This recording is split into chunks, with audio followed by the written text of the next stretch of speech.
श्री स्वामी समर्थ. जय जय स्वामी समर्थ. नमस्कार, मी अस्मिता. तुम्हा सगळ्यांचं खूप खूप स्वागत आहे आपल्या चॅनलमध्ये. आजचा व्हिडिओ खूप विशेष आहे, म्हणून सगळ्यांनी सुरुवातीपासून शेवटपर्यंत व्हिडिओ नक्कीच पहा. म्हणजे ज्याही तुमच्या मनामध्ये शंका आहेत अमावस्या संदर्भात, तर त्या सगळ्या दूर होतील. तर आजच्या व्हिडिओमध्ये आपण पाहणार आहोत अमावस्येचा नारळ म्हणजे काय, अमावस्येला नारळ का फोडावा, नारळ वाढवणे म्हणजे काय, तो नारळ प्रसाद म्हणून खावा का. तर असे विविध प्रश्नांची उत्तरं तुम्हाला या आजच्या व्हिडिओमध्ये मिळणार आहेत, म्हणून स्किप करू नका. व्हिडिओ सुरुवातीपासून शेवटपर्यंत पहा. आणि चॅनलवर नवीन असाल तर असेच माझे नवनवीन व्हिडिओ पाहण्यासाठी अस्मिताज किचन आणि लाईफस्टाईलला सबस्क्राईब करा. बाजूला जे बेल आयकन आहे ते देखील प्रेस करा, म्हणजे माझे सगळे नवीन व्हिडिओ तुम्हाला सगळ्यात आधी तुमच्या मोबाईलवर बघता येतील. हिंदू पंचांगानुसार चंद्र मासातील 30वी आणि शेवटची तिथी, ज्या दिवशी चंद्र पृथ्वीवरून अजिबात दिसत नाही, असा हा अमावस्येचा दिवस. या दिवशी चंद्र सूर्य आणि पृथ्वीच्या मध्ये येतो, ज्यामुळे चंद्राचा प्रकाशित जी बाजू आहे ती पृथ्वीच्या विरुद्ध दिशेला असते. अमा म्हणजे एकत्र आणि वास म्हणजे राहणे, म्हणजे सूर्य आणि चंद्र एकाच राशीत एकत्र वास्तव्य करतात. अशा ह्या तिथीला अमावस्या म्हणतात. अमावस्येच्या दिवशी सर्वत्र अंधार पसरलेला असतो. आकाशात फक्त चांदणी आपल्याला पाहायला मिळतात.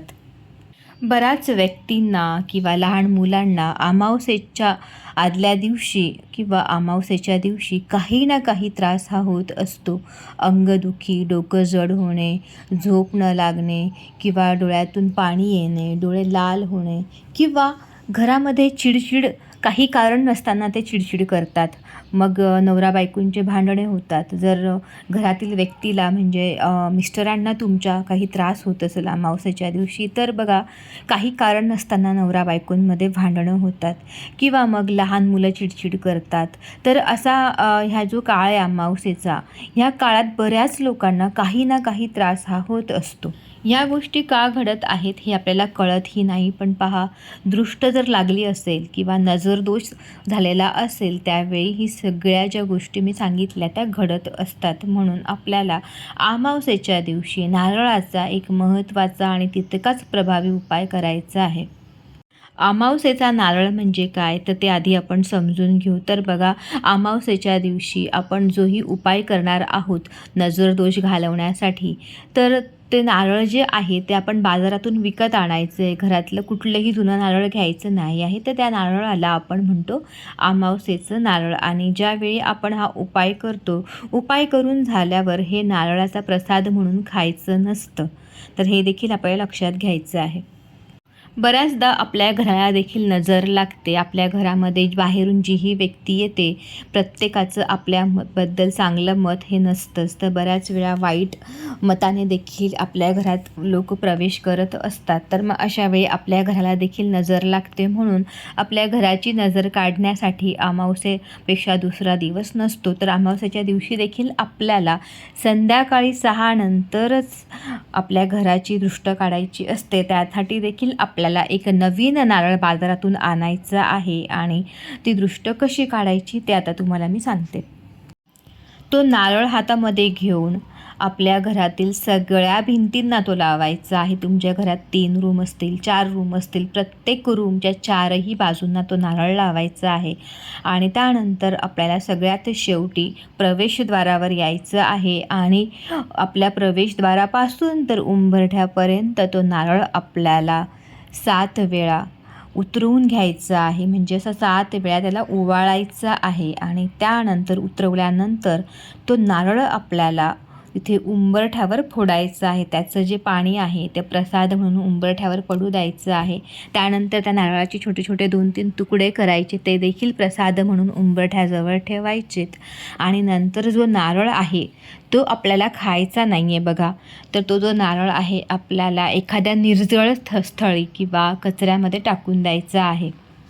किंवा जिथेही 4 रस्ते भेटत असतील अशा ठिकाणी तो नारळ आपल्याला ठेवायचा आहे. त्या नारळाला कुणीही ओलांडणार नाही, कोणीही त्याच्यावर पाय देणार नाही अशा पद्धतीने. कारण ज्यावेळी आपण हा उपाय करतो त्या नारळामध्ये नकारात्मकता भरलेली असते, तर त्याची बाधा इतर व्यक्तीला होता कामा नाही, म्हणून याची देखील आपल्याला काळजी घ्यायची आहे. कोणी तो नारळ ओलांडणार नाही, त्याला टच करणार नाही अशा ठिकाणी त्याला आपल्याला ठेवायचा आहे. आता हा जो नारळ आहे तो आपल्या घरातील वास्तुपुरुषाला म्हणजे वास्तू देवता जी असते आपल्या घरातील त्याच्यासाठी आपण हा उपाय करतोय. बघा, कुठलीही अंधश्रद्धा नाही आहे या उपायामध्ये. तर आपल्या वास्तुपुरुषाला प्रसन्न करून घेण्यासाठी, तृप्त करून घेण्यासाठी हा अमावस्येच्या दिवशी आपल्याला नारळ अशा पद्धतीने ओवाळून आपल्याला फोडायचं आहे. वास्तुपुरुष म्हणजे वास्तुदेवता, ज्याला अन्नाची चव कळत नाही पण सुवास घेऊन ते तृप्त होतात, म्हणून असा हा जो नारळ आहे तो आपल्याला तिथे उंबरठ्यावर फोडायचा आहे. आणि उतारा करत असताना ओम वास्तुपुरुषाय नमः या मंत्राचा जप देखील करायचा आहे. नारळ वाढवणे म्हणजे काय तर पहा, ज्यावेळी नारळाचा उतारा किंवा उपाय करून अशा पद्धतीने आपण नारळ हे फोडत असतो त्याला नारळ वाढवणे असं म्हणतात. दर अमावस्येला तुम्ही हा उपाय नारळाचा करू शकता. अत्यंत प्रभावी हा उपाय आहे आणि मोठ्या श्रद्धेने करा. मनामध्ये भाव आणि श्रद्धा असेल तर कुठलेही छोटे ना मोठे केलेले उपाय हे फलदायी ठरत असतात.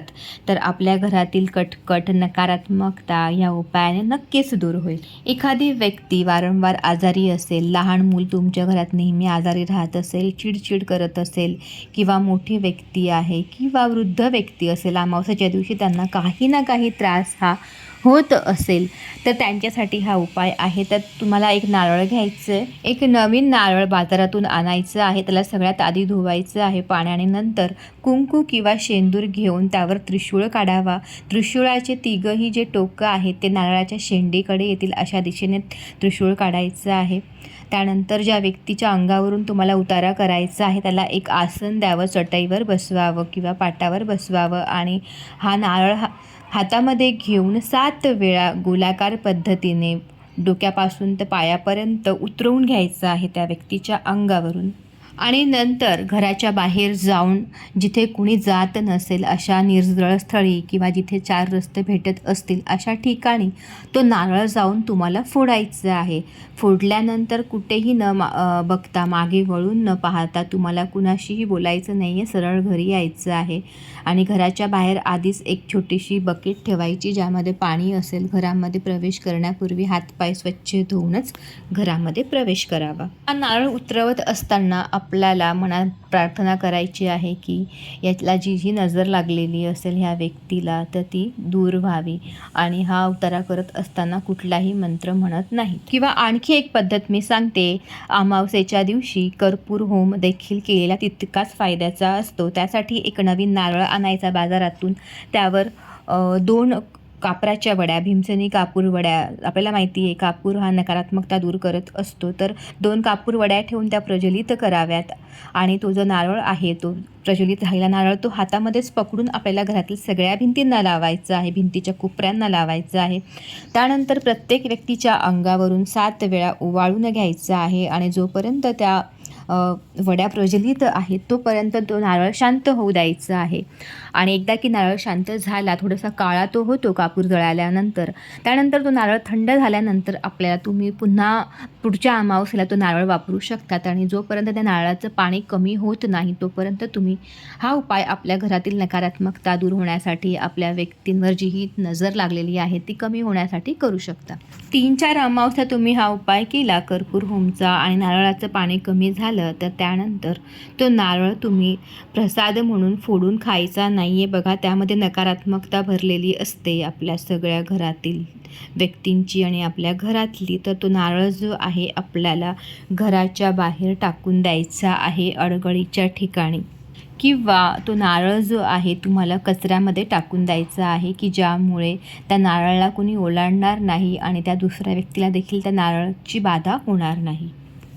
आशा करते मी अमावस्येला जे नारळ आपण फोडतो त्या संदर्भातील सगळ्या प्रश्नांची उत्तरं तुम्हाला मिळाली असतील. तर आणखी तुमच्या मनामध्ये काही शंका असतील ह्या उपायासंदर्भात तर मला खाली कमेंट बॉक्समध्ये नक्कीच कमेंट करून सांगा. आजचा व्हिडिओ आपल्याला थोडासाही माहितीचा वाटला असल्यास व्हिडिओला एक लाईक करा, जास्तीत जास्त शेअर करा आणि चॅनलवर नवीन असाल तर असेच माझे नवनवीन व्हिडिओ पाहण्यासाठी चॅनलला सबस्क्राईब करा. धन्यवाद.